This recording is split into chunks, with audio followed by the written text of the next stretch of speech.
The stars had watched humanity for a very long time. For 300 years, the great alien empires observed a small blue planet called Earth. They saw humans build rockets that burned chemical fuel. They saw them fight wars among themselves. They saw them reach for the moon, then Mars, then the distant stars beyond. The aliens thought humans were interesting but not dangerous. After all, what threat could a species pose when they still used fire to push their ships through space? The galaxy had plasma engines and gravity drives and ships that could fold space itself. Humans were like children playing with sticks, while adults carried weapons of light and energy. Admiral Yoon Tae-ri did not care what the aliens thought. She stood on the command deck of the Baekdu, Earth's first true warship built for fighting between the stars. The ship was named after a sacred mountain in Korea, a place of strength and ancient power. Tae-ri thought the name was perfect for what the ship carried in its belly. She was 53 years old. Her hair was black with streaks of silver, cut short in the military style. Her eyes were dark and sharp, the eyes of a woman who had spent her whole life preparing for a war that everyone said would never happen. But Tae-ri knew better. She had studied history. She understood that peace never lasted forever. The war had come 3 weeks ago. The Valorians arrived first. They were tall beings with skin like polished metal and eyes that glowed soft blue. Beautiful in their own way, and absolutely without mercy. They had sent a message to Earth's government with simple words: surrender your 3 colony worlds, or we will destroy your species. This was not unusual for the Valorians. They had done this to 11 species before humanity. Some had tried to fight. Some had tried to negotiate. Some had simply given up and accepted their fate. All 11 species were now gone, their worlds empty, their people either dead or enslaved. The Galactic Assembly, the great council of alien empires, had done nothing to stop the Valorians. They made speeches about peace and understanding. They expressed concern and called for calm dialogue. But no one sent ships. No one offered weapons or alliance. Humanity was alone. Lieutenant Park Dae-sung worked at his tactical station, his fingers moving across displays that showed the enemy fleet. He was 31, tall and thin, with the nervous energy of a man who knew exactly how dangerous their situation was. "Admiral," he said, his voice tight with controlled fear, "the Valorian fleet has entered the Kepler 442 system. I count 47 capital ships, plus support vessels. They will reach weapons range of our colonies in 18 hours. Tae-ri nodded slowly. 47 capital ships. Each one was larger than anything humanity had ever built. Each one carried weapons that could burn cities from orbit. The Valorians had brought enough firepower to destroy Earth itself, not just the small colonies they demanded. They wanted humanity to see their strength. They wanted fear. "And our fleet?" Tae-ri asked. 12 ships, Admiral. All present and ready. 12 against 47. The mathematics were simple and terrible. By every calculation, by every model, by every prediction, humanity would lose this battle. The aliens had better ships, better weapons, better technology. They had won 100 wars against species far more advanced than humans. But Tae-ri smiled. It was a small smile, cold and knowing. Has Earth Command responded to our request? Dae-sung's hands trembled slightly as he read the incoming message. Yes, Admiral. Operation Thunderclap is authorized. We are cleared to deploy the hammer. The hammer. That was the name the engineers had given it, though its official title was much longer and full of technical words. Kinetic Mass Acceleration System, they called it in reports. But everyone on the Baekdu simply called it the hammer, because that was what it did. It hit things. Very, very hard. The weapon was humanity's greatest secret. For 50 years, Earth's best engineers had worked on it in hidden facilities deep underground. They had asked a question that no alien species had asked in 10,000 years. What if we threw something really fast? It sounded stupid. The aliens had plasma cannons that could melt mountains. They had antimatter torpedoes that released the power of dying suns. They had weapons that bent light and twisted gravity. Why would anyone use a simple projectile when such wonders existed? But humans understood something the aliens had forgotten. The universe did not care about elegance or sophistication. The universe obeyed simple rules. Mass times velocity equaled force. A rock moving fast enough could break anything. The hammer was not complicated. 2 magnetic rails, each one running through the entire length of the ship. A projectile made of tungsten, one of the hardest metals known to science. Massive capacitors that stored enough electrical power to light a city for a year. When fired, the magnetic rails would push the tungsten slug faster and faster until it left the ship at a speed that seemed impossible. Not a beam of light. Not a guided missile. Just a piece of metal moving at 3% of the speed of light. The aliens had never seen such a weapon. Their shields were designed to absorb energy beams and deflect smart missiles. They had no defense against something so primitive, so brutal, so fundamentally violent. Commander Shin Yunbai entered the command deck.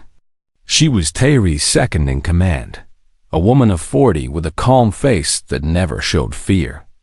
She had served with Tairi for 15 years. Through training exercises and border patrols and the long, quiet years when war seemed impossible. The crew's ready, Yunbai reported. Though I should tell you that many of them are praying in the mess hall. Ensign Noji-1 has been leading services for anyone who wants to attend. Good, Tairi said. Let them pray. Let them find whatever strength they need. When the battle comes, they will need all of it. Yunbai moved to stand beside her admiral, looking out at the stars through the main viewport. Somewhere out there, 47 ships of death were coming. The Valorians expected easy victory. They expected humanity to break and run, or to fight briefly and die. They did not know about the hammer. Do you think we can win? Yunbai asked quietly. Tairi considered the question for a long moment. Win? Against a fleet 4 times their size? Against technology centuries ahead of their own? Against an empire that had never lost a war? I think, she said finally, that we can make them remember us. I think we can make them afraid. And I think that fear will save humanity, even if we die today. She turned to face her crew, her family, her soldiers. Begin final preparations. In 18 hours, we teach the galaxy what humans are made of. Deep in the belly of the Baekdu, Chief Engineer Kim Hana had not slept in 4 days. Her eyes were red and tired, her hair pulled back in a messy knot, and her uniform was stained with grease and sweat. But her hands were steady as she checked the magnetic rails for the 100th time. She was 29 years old, younger than most chief engineers in the fleet. But Hana had built her first fusion reactor at 16. She had designed the power systems for 3 colony ships before she turned 25. The admirals called her a genius. Her teachers had called her obsessed. Her mother simply called her stubborn. All of these things were true. The hammer stretched before her, 2 parallel rails running through the center of the ship like a spine of metal and lightning. Each rail was 300 meters long, wrapped in superconducting coils that could generate magnetic fields stronger than any natural force in the solar system. Between the rails sat the projectile, a simple cylinder of tungsten weighing exactly 2 tons. Captain Bai Sheng-ho walked through the engineering bay, stepping carefully over cables and around humming power units. He was 60 years old, with gray hair and kind eyes that had seen too many young soldiers die in training accidents and border skirmishes. Now he would see them die in real battle, How is our weapon? He asked Hana. She wiped sweat from her forehead and pulled up a display showing power levels and magnetic field strength. Ready, Captain. The capacitors are at full charge. The rails are aligned to within 1 micrometer. When the Admiral gives the order, we can fire. Soon-Ho studied the massive rails stretching into the darkness of the ship. I still find it hard to believe. All our technology, all our advances, and our greatest weapon is just throwing a rock. Hana laughed. It was a tired laugh, but real. That is exactly what the aliens think, Captain. That is why it will work. She walked to a display screen and brought up images of Valorian warships. Beautiful things, really, with hulls that curved, like ocean waves and engines that burned with soft golden light. They looked like works of art more than weapons of war. Look at their shields, Hana said, pointing to glowing fields of energy surrounding each ship.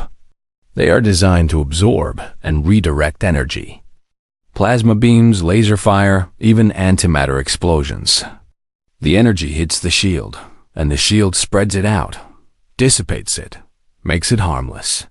She changed the image to show a Valorian ship being hit by missiles. The weapons exploded against the shields in brilliant flowers of light, but the ship beneath remained untouched.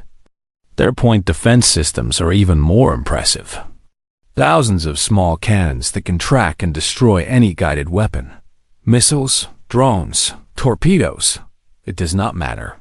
If it has an engine and a guidance system, they can shoot it down. Soon-Ho nodded. He had read the intelligence reports.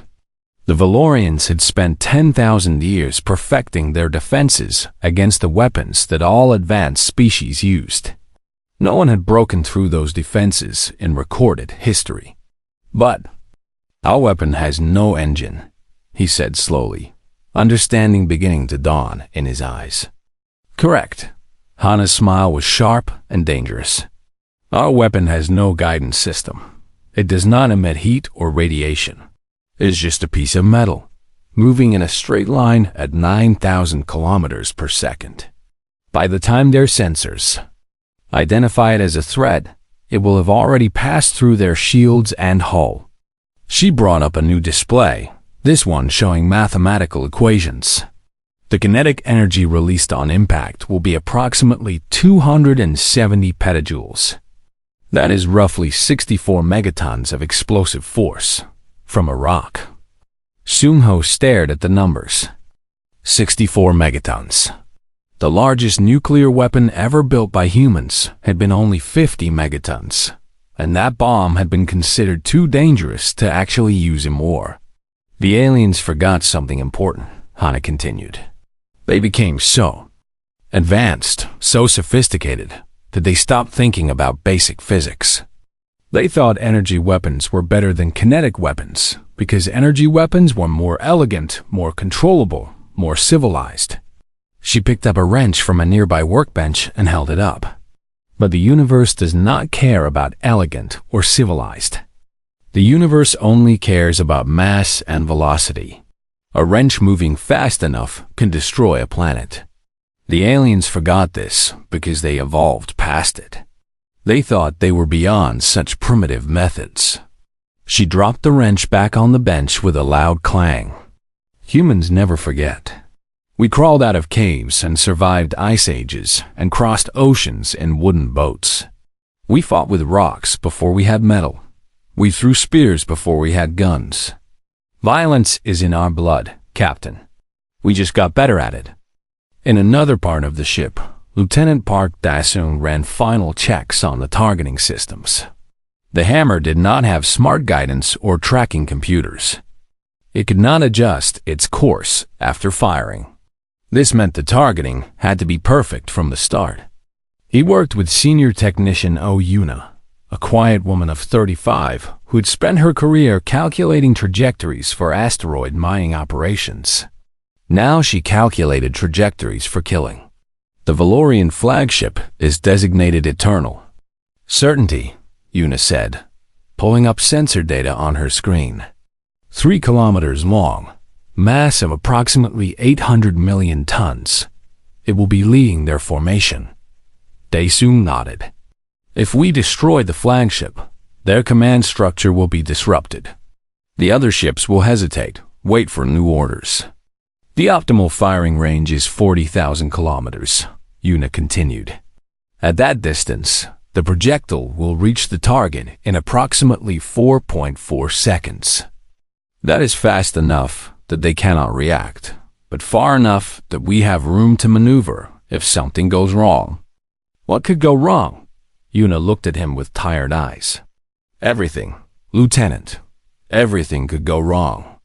The capacitors could fail. The rails could misalign. The projectile could fragment from the acceleration forces. We have tested this weapon exactly 3 times, all in simulation.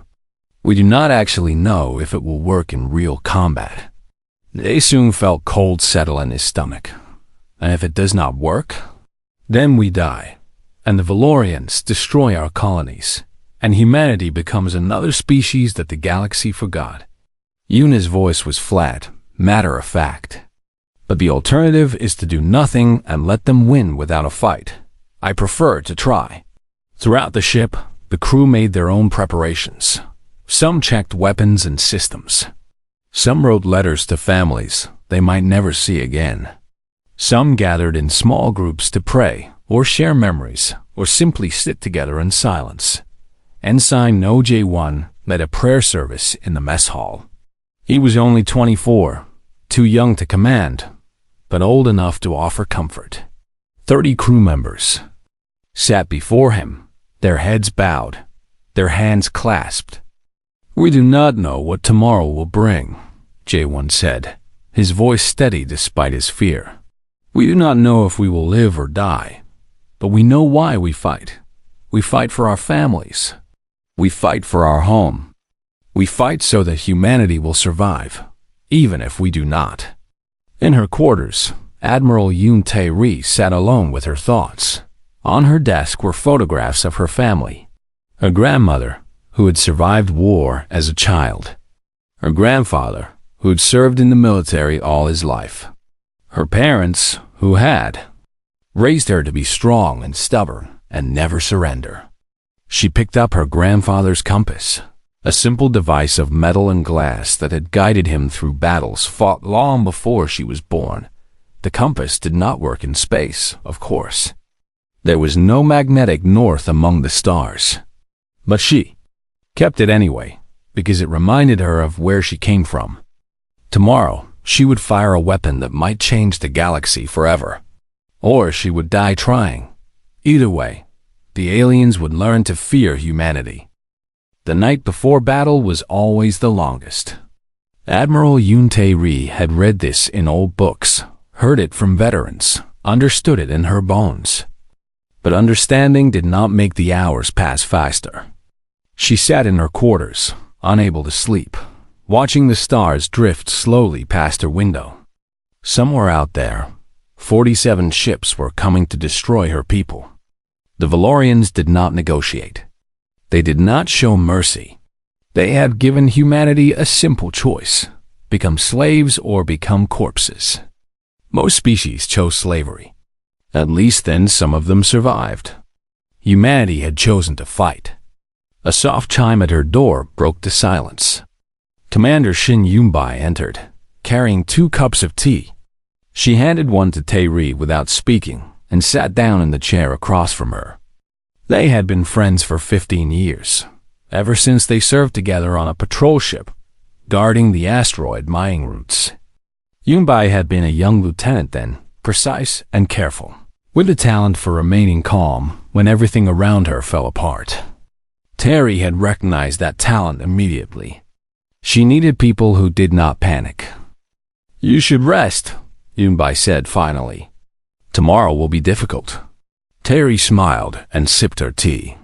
So should you. Yet here we both are.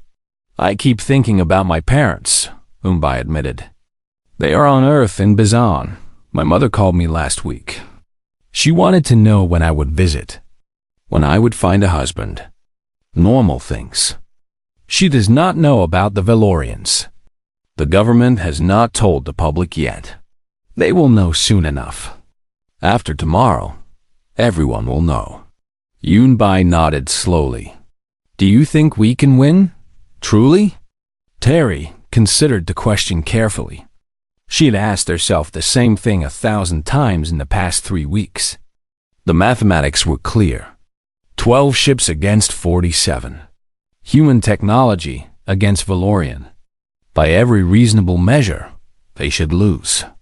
But Terry did not think in reasonable measures. Let me tell you about my grandmother, she said, setting down her tea. She was born in a small village during the war, when Korea was divided. She was only 5 years old when the soldiers came. Her family fled south with nothing but the clothes they wore. They walked for weeks through mountains and snow. Many people died. My grandmother watched her own brother freeze to death beside the road. Yunbai listened in silence. She knew pieces of this story, but not all of it. When they finally reached safety, my grandmother had lost everything. Her home, her brother, her childhood. She was alone in a refugee camp, sick and starving, surrounded by strangers. Everyone told her she would not survive. The odds were against her. Terry picked up the photograph on her desk, the one showing an old woman with white hair and sharp eyes. She lived to be 97 years old. She raised 4 children. She built a successful business from nothing. When she died, she left behind a family that stretches across 3 continents. She set the photograph down gently. The odds meant nothing to her. She was too stubborn to die when the universe told her to. That stubbornness is in my blood. It is in the blood of every human being. We do not calculate our chances and surrender when they look bad. We fight anyway. Yunbai smiled slightly. The Valorians have never met anyone stubborn enough to ignore the odds. No, they have not. They conquered 11 species by being stronger and more advanced. But strength and technology are not everything. Sometimes, the most important weapon is the refusal to accept defeat. In the engineering bay, Kim Hana finally allowed herself to rest. She lay on a cot beside the main power conduits, close enough to hear the hum of electricity flowing through the ship. The sound comforted her. It meant the systems were working. It meant the hammer was ready. Her assistant, young technician Cho Min-ki, sat nearby, running diagnostic programs on a portable terminal. He was 22, fresh from the academy, and completely terrified. He hit it well, but Hannah could see his hands shaking.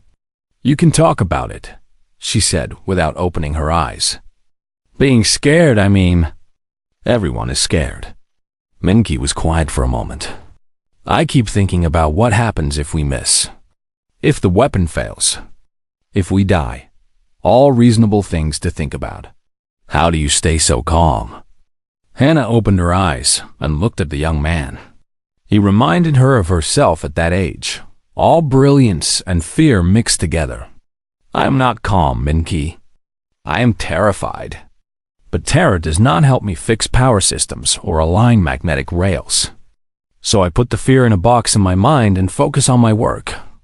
The fear will still be there when I have time for it. That sounds difficult. It is. It is. But so is everything worth doing.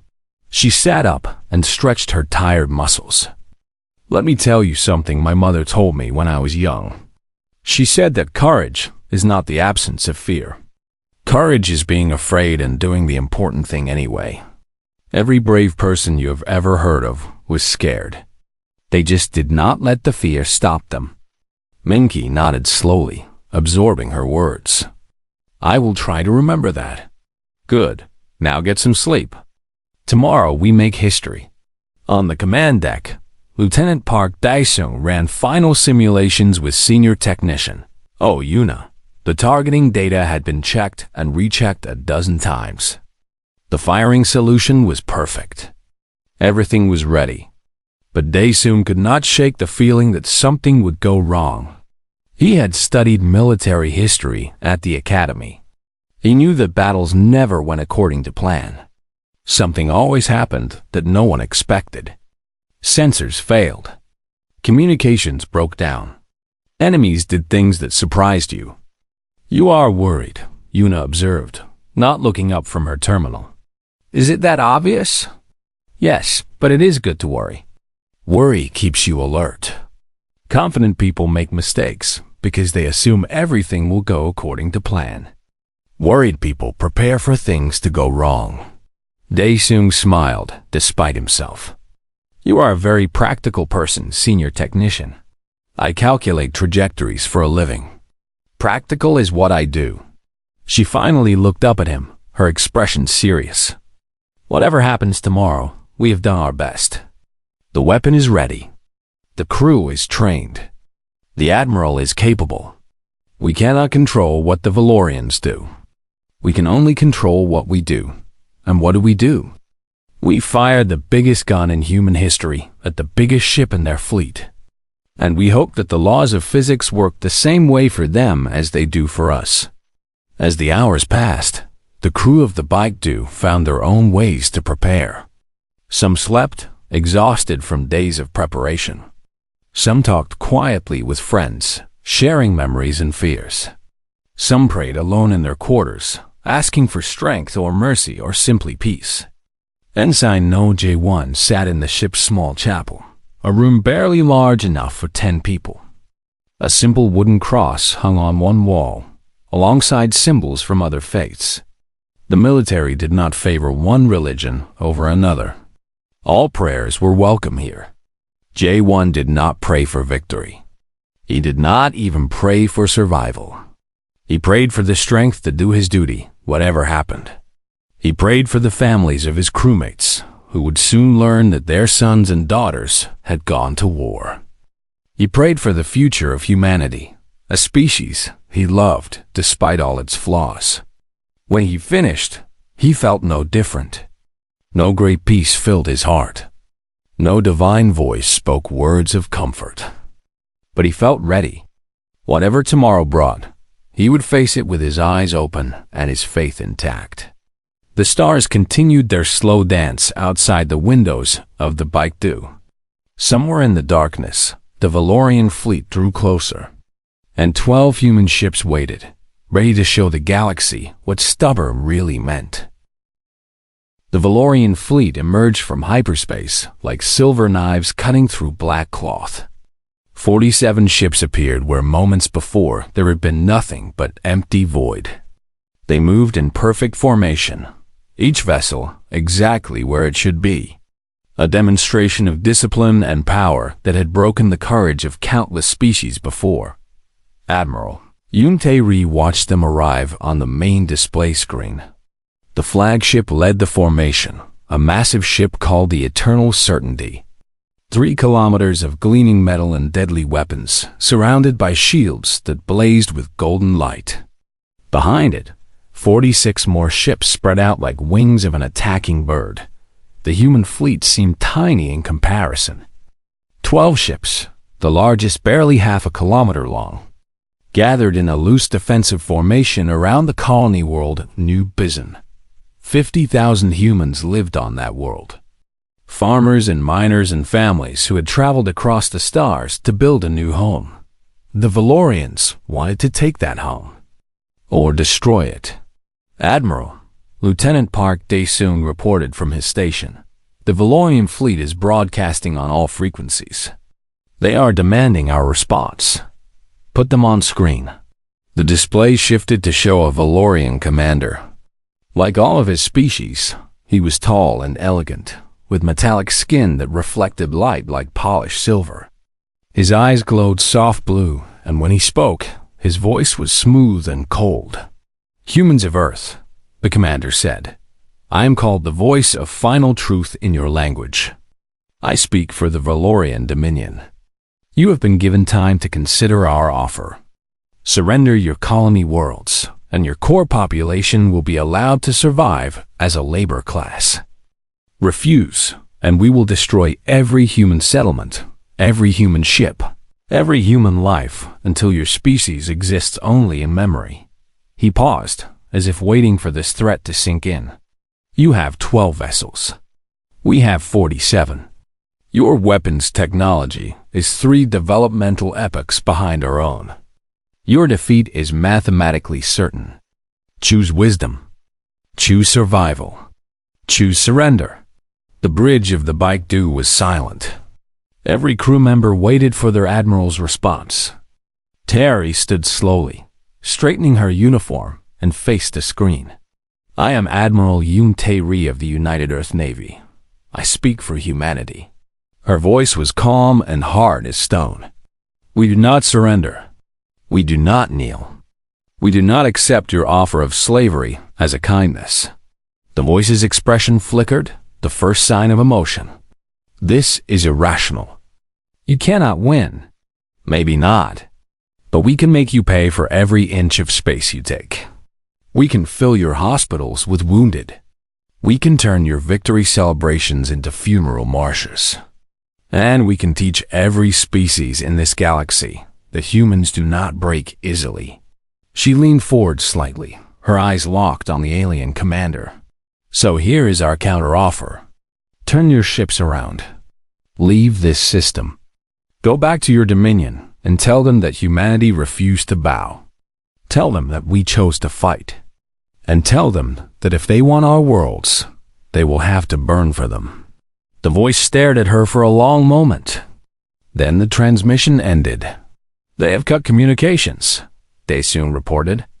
Their fleet is advancing. Weapons range in 12 minutes.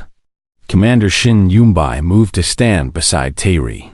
Well, we certainly made them angry. Good. Angry enemies make mistakes. Tae-ri turned to her tactical officer. Status of the hammer?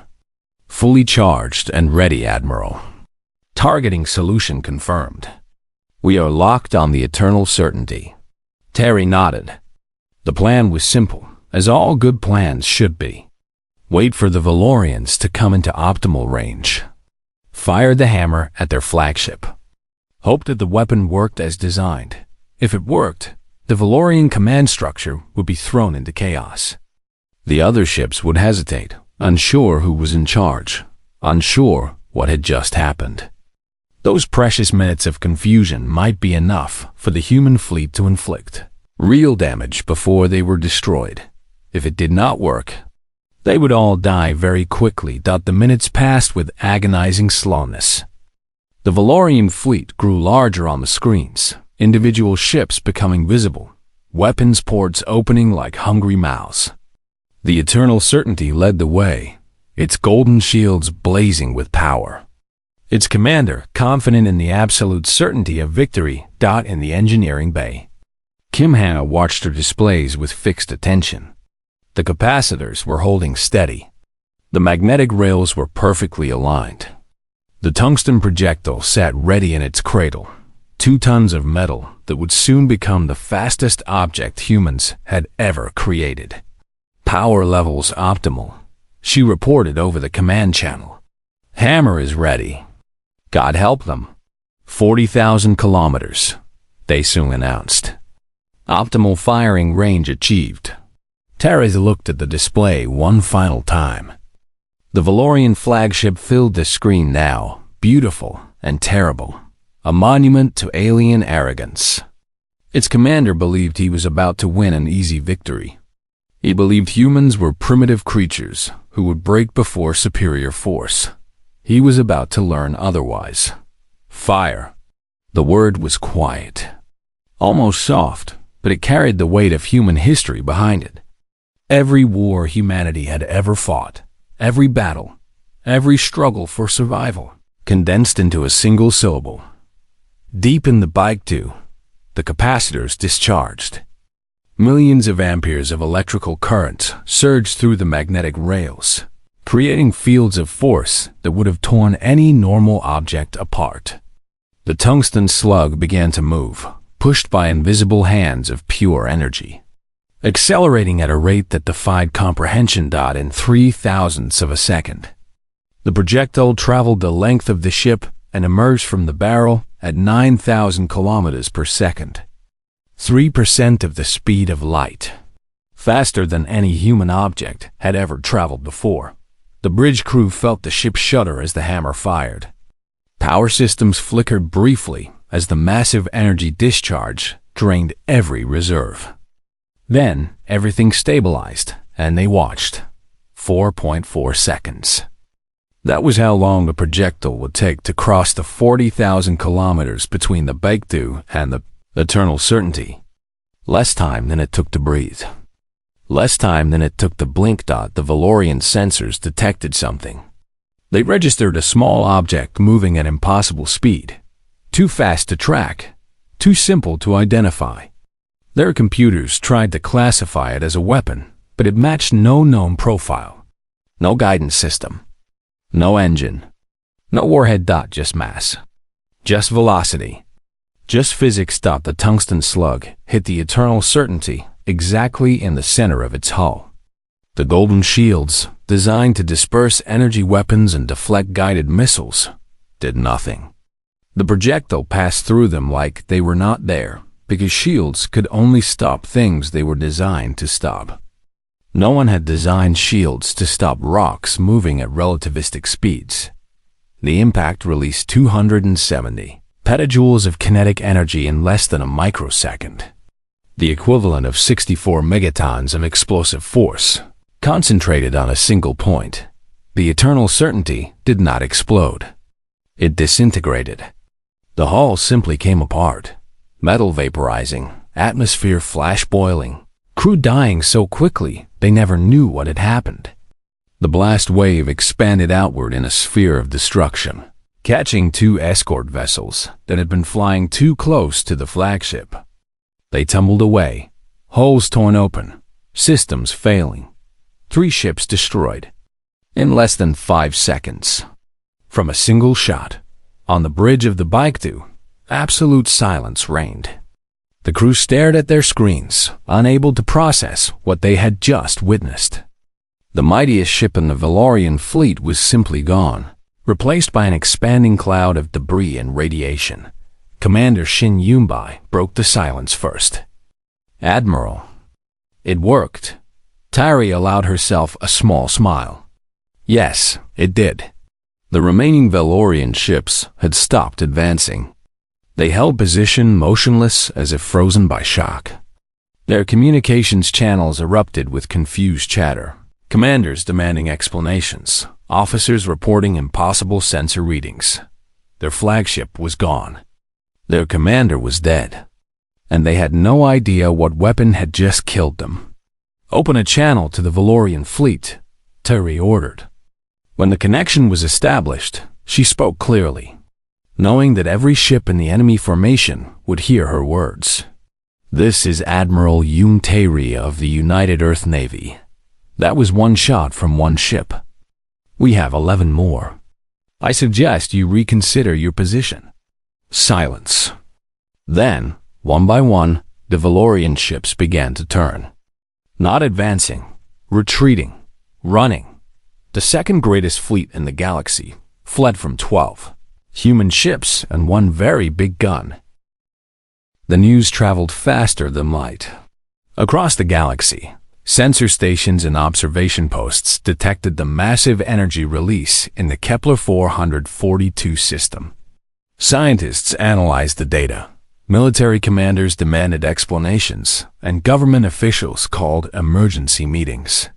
Something unprecedented had happened. The Valorian Dominion, undefeated for 10,000 years, had retreated from a battle. 3 of their ships had been destroyed, including their flagship. And the weapon that had done it was something no one had seen before. On the Valorian homeworld, the High Council gathered in their ancient chamber of black stone and silver light. 12 counselors, the eldest and most powerful of their species, sat in a circle around the holographic display showing the final moments of the Eternal Certainty. "Play it again," the eldest counselor commanded.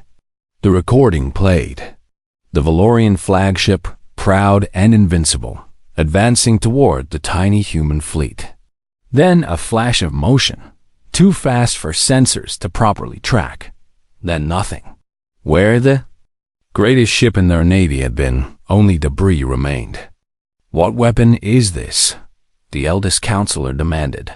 His voice was steady, but those who knew him well could hear the fear beneath it. A military analyst stepped forward. He was young for his position, but brilliant, and he had spent the past 12 hours studying every piece of data from the battle. "Honored counselors, the weapon appears to be kinetic in nature. A projectile, accelerated to approximately 3% of light speed." He hesitated, as if unsure how to continue. "The humans threw a rock at us." Silence filled the chamber. "A rock," another counselor repeated slowly. "A rock destroyed the eternal certainty?" "A very fast rock, counselor." The kinetic energy released on impact was equivalent to approximately 64 megatons of explosive force. Our shields were not designed to stop such a weapon. Our point defenses could not track it. Our computers did not recognize it as a threat until it had already struck. The eldest counselor leaned back in his chair, his metallic face unreadable. "How did we not anticipate this? We have spent 10,000 years developing weapons and defenses. How did primitive humans find a vulnerability we never considered?" The analyst took a deep breath. "Because we stopped thinking about kinetic weapons, counselor. We developed energy weapons and antimatter and gravity manipulation. We assumed that more advanced always meant more sophisticated. The humans approached the problem differently. They asked what would happen if they made a very simple weapon very large. And the answer? The answer is that the universe does not care about sophistication. Mass times velocity creates force. The humans understood this. We forgot it. In the Galactic Assembly Hall, representatives from 100 species watched recordings of the battle. The chamber buzzed with 1,000 different languages, 1,000 different reactions, but one emotion dominated all others: fear. The collective, a species of networked minds that thought as one, spoke first. "The humans have changed the balance of power." A single ship destroyed the Valorian flagship. "This weapon requires no advanced technology, only sufficient power and engineering skill. Any species could build such a device." The Merchant Guild representative, a small creature covered in blue fur, added his concern. "If the humans share this technology, or if others learn to build it, the current military order will collapse. Shields and energy weapons are the foundation of galactic warfare. This weapon makes them irrelevant." An old species called the Keepers of Memory spoke last. They had watched the galaxy for millions of years, recording the rise and fall of civilizations. Their representative, ancient and slow, chose her words carefully. "We have seen species like humans before. Not often, but they appear from time to time. Species that never learn to accept their limitations. Species that look at impossible odds and see challenges instead of barriers. These species are dangerous, not because they are strong, but because they refuse to recognize weakness." She paused, her ancient eyes distant. "The Valorians conquered 11 species because those species calculated their chances and made rational decisions. Surrender seemed logical. Resistance seemed futile. The humans made a different calculation. They decided that dying on their feet was preferable to living on their knees. Such a decision cannot be predicted or controlled. It can only be respected or feared." On Earth, news of the victory spread slowly at first, then faster as the government realized they could not contain it. Within hours, every news network on the planet was broadcasting images of the battle. The Valorian flagship disintegrating.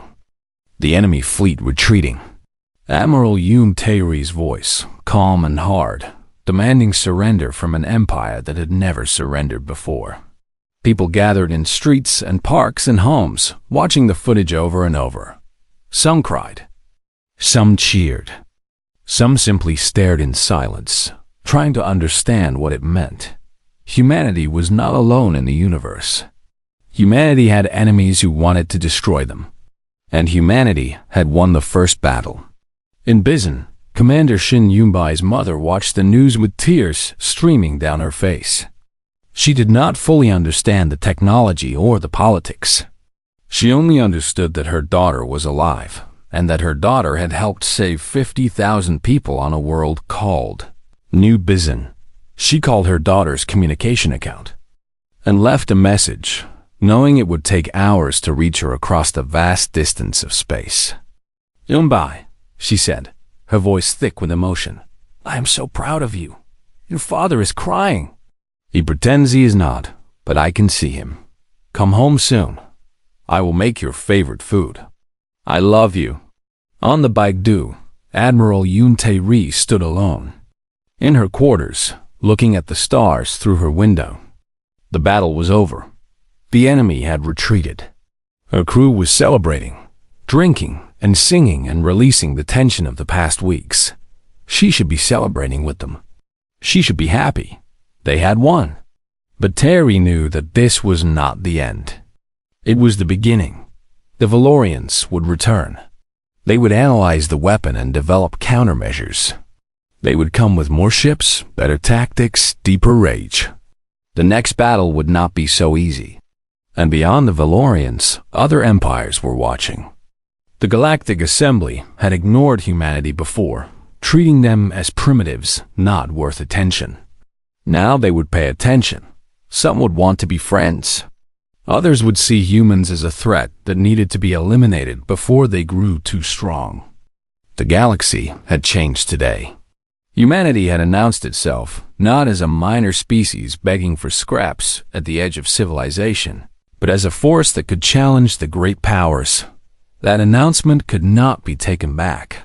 She pulled out her personal terminal and began writing her report to Earth Command. The words came slowly at first, then faster as she found what she wanted to say. The galaxy believed we were primitive because we clung to physical weapons while they mastered energy and exotic particles. They were wrong. We are not primitive. We are fundamental. We understand that when all else fails, the universe still respects mass times velocity. Today, we reminded them of that truth. Tomorrow, we will make them understand it more deeply. She paused, considering her next words. We have won a battle, but we have not won the war. The Valorians will return. Other threats will emerge. We must prepare. We must build more ships, develop better weapons, train more soldiers. The galaxy knows we can fight. Now we must show them that we can endure. In the engineering bay, Kim Hannah was already working on new designs. Larger rails, faster projectiles, weapons that could be mounted on smaller ships, deployed more quickly, fired more often. The hammer had proven the concept. Now she would perfect it. Her assistant, technician Cho Min-ki, brought her tea and data reports. He looked different now, she noticed. The fear was still there, but it had been joined by something else. Confidence, pride. The knowledge that he had been part of something important. The analysts are already calling it the most significant military development in galactic history, he told her. They say we changed the nature of warfare. Hannah smiled and took the tea. Good, but we are not finished.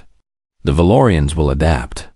They will build shields that can stop kinetic weapons. They will develop detection systems that can track our projectiles. We have maybe 5 years before our advantage disappears. So what do? We keep improving. We keep inventing. We stay one step ahead of them, always. She looked at the designs on her screen. Complex equations and engineering specifications that would become the next generation of human weapons. That is what humans do. We never stop. We never rest. We never accept that something is impossible. Across the galaxy, alien empires reconsidered humanity. Not as primitives to be conquered. Not as curiosities to be studied. Not as children to be guided by wiser species. But as something far more dangerous. A species that had never learned to stop fighting. A species that looked at overwhelming odds and saw opportunities. A species that would rather die standing than live kneeling. The stars had watched humanity for 300 years. Now humanity was looking back. And the stars blinked first.